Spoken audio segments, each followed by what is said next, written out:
દિવાળીના તહેવાર નિમિત્તે પોલીસ દ્વારા જે બંદોબસ્ત જે પ્રકારનું આયોજન કરવામાં આવ્યું છે એમાં સૌથી પહેલાં તો જે ટાઉન એરિયા છે, ખાસ કરીને મોડાસા છે, ધનસુરા છે, બાયડ છે, ભિલોડા છે, ત્યાં અમે ખાનગી ડ્રેસમાં પણ જે નાણાકીય સંસ્થાઓ છે ત્યાં પોલીસ રાખવામાં આવી છે.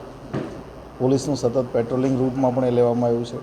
સાથે સાથે જેટલા ફાઇનાન્શિયલ ઇન્સ્ટિટ્યૂટ્સ છે, જેટલા આંગણિયા પેઢી છે, મોટા વેપારીઓ છે, એમની સાથે પોલીસે મિટિંગ કરી અને એમને પણ કંઈ નાની મોટી જરૂરિયાત હોય, એમને પણ અમુક પ્રકારની સાવચેતી રાખવાની હોય એ પ્રકારના સૂચનાઓ આપવામાં આવી છે. અને લેટ્સ હોપ કે આ પ્રકારની કાળજી રાખવાથી આજે તહેવારોની સિઝન છે એ સારી રીતે કોઈપણ પ્રકારના બનાવ વગર જિલ્લામાં પૂરી થશે. સાથે સાથે અમે આવ્યા ત્યારથી અત્યાર સુધીમાં અરવલ્લી જિલ્લામાં ટોટલ 9,77,00,000નો દારૂ મુદ્દામાલ સાથે પકડવામાં આવ્યો છે. જિલ્લામાં દિવાળી સંદર્ભે ખાસ અલગ અલગ સ્ટ્રેટેજિક જગ્યાઓ પર 20 ચેકપોસ્ટ ઊભી કરવામાં આવ્યું છે અને એ ચેકપોસ્ટમાં વાહનોનું ચેકિંગ અને કોઈપણ પ્રકારની ગેરકાયદેસર પ્રવૃત્તિ હોય તો એનું ચેકિંગ થઈ રહ્યું છે અત્યારે, અને આ કાર્યવાહી સતત ને સતત ચાલુ રહેવાની છે.